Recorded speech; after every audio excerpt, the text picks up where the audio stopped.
La historia de los Reyes Magos de Oriente fue escrita hacia el año 70 después de Cristo en arameo.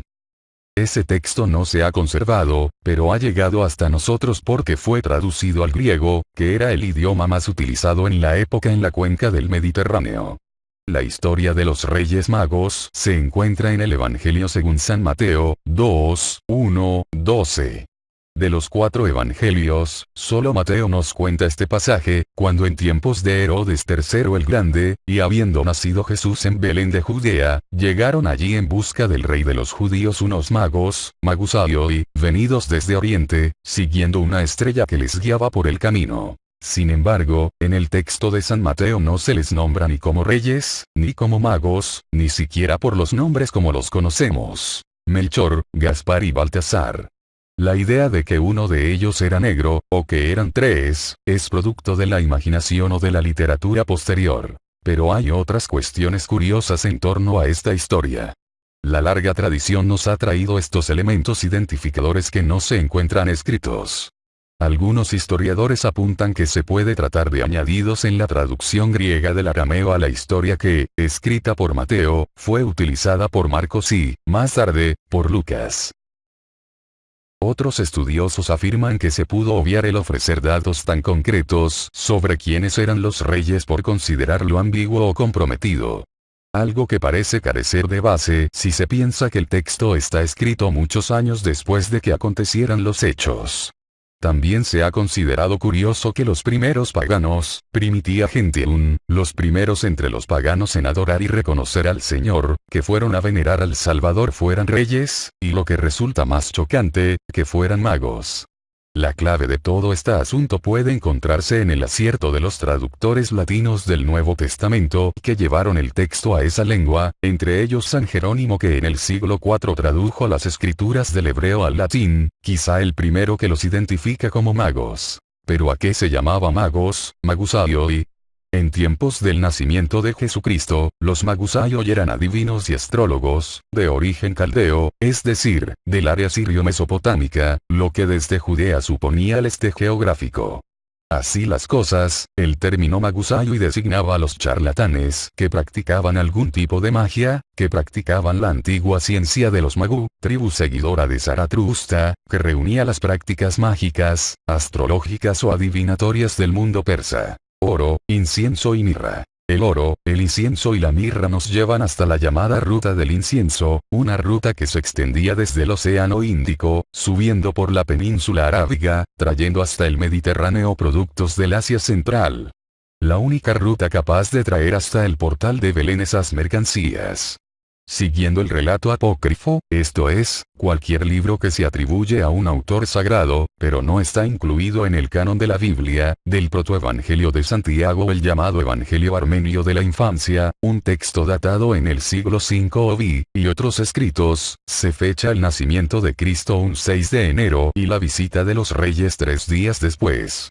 En esos textos se nombra a 3 reyes: Melcón, rey de los persas; Gaspar, rey de los indios; y Baltasar, rey de los árabes. Lógico es pensar que las mercancías o presentes que le entregaron al Salvador procedían no solo de la ruta propia de distribución de esos productos, sino de su lugar de procedencia como reino. El oro representaba el signo de la divina majestad y de la realeza. El incienso simbolizaba el sacrificio y la mirra era una representación funeraria, que ponía de manifiesto la fragilidad humana. El pesebre del nacimiento. San Jerónimo, como decíamos, pieza clave en la traducción del texto que nos trae la llegada de los Reyes Magos, habla de praesepe o praesepium, que podríamos traducir como pesebre, lugar según el cual los evangelistas indican el objeto sobre el que fue depositado Jesús al nacer. Es esta la única y misma indicación que dieron los 4 evangelistas, localizado en una gruta de Belén, que San Jerónimo visitó en el siglo IV, momento en el que dejaba de estar en manos de los paganos que celebraban allí la fiesta o culto de Atis.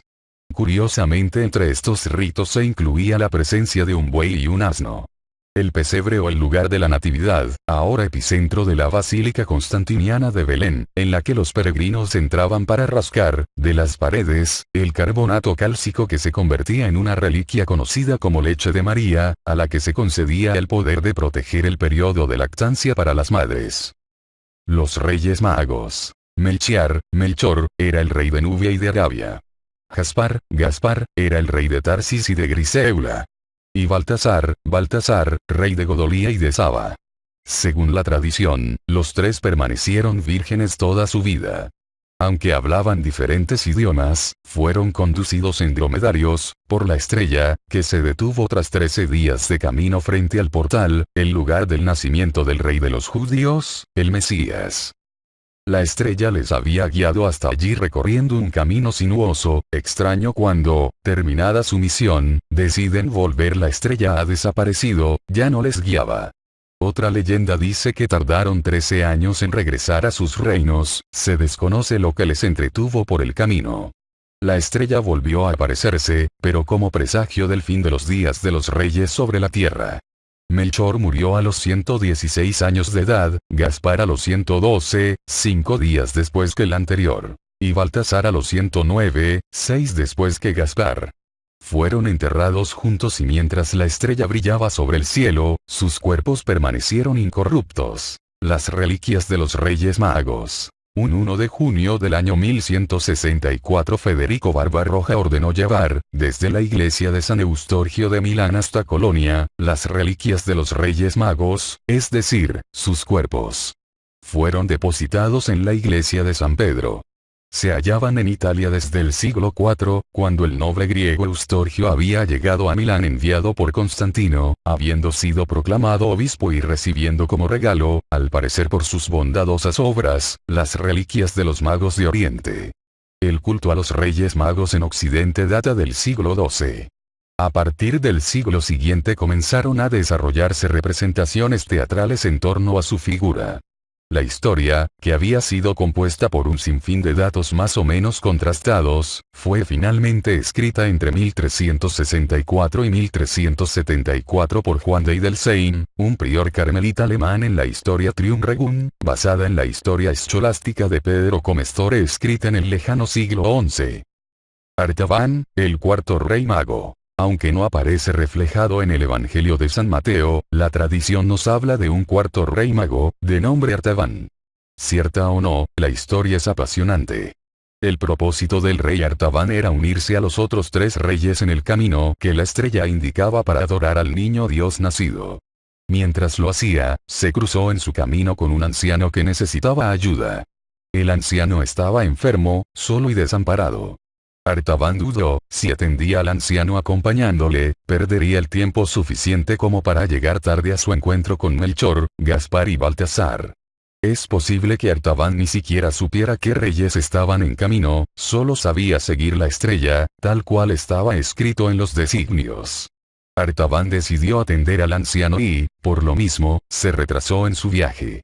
Cuando quiso llegar, el niño Jesús ya había nacido.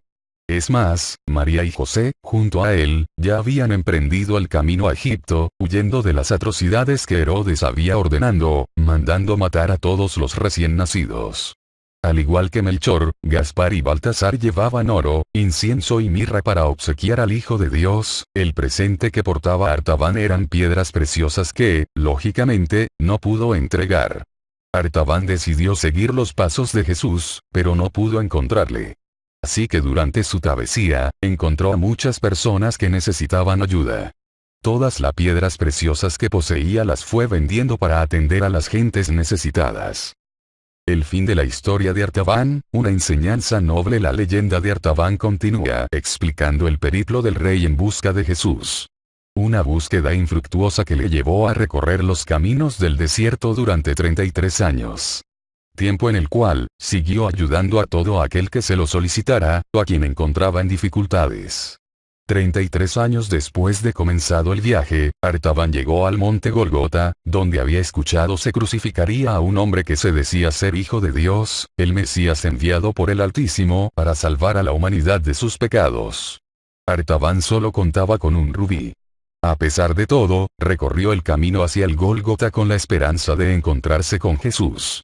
Justo cuando estaba a punto de llegar, se cruzó con una mujer que iba a ser vendida como esclava para pagar las deudas que había contraído su padre.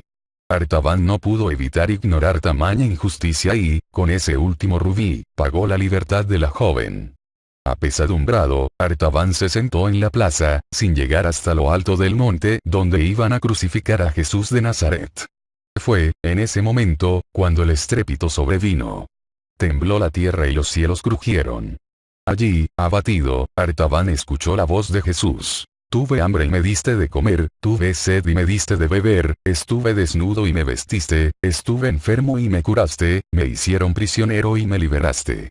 Artaban, atónito, preguntó en voz alta: ¿cuándo hice yo eso? La voz de Jesús, le respondió: todo lo que hiciste por los demás lo hiciste por mí. Bien amigos y amigas, esta fue una investigación del Dr. Mentes X. Suscríbete a nuestro canal y dale manito arriba, gracias. Hasta pronto.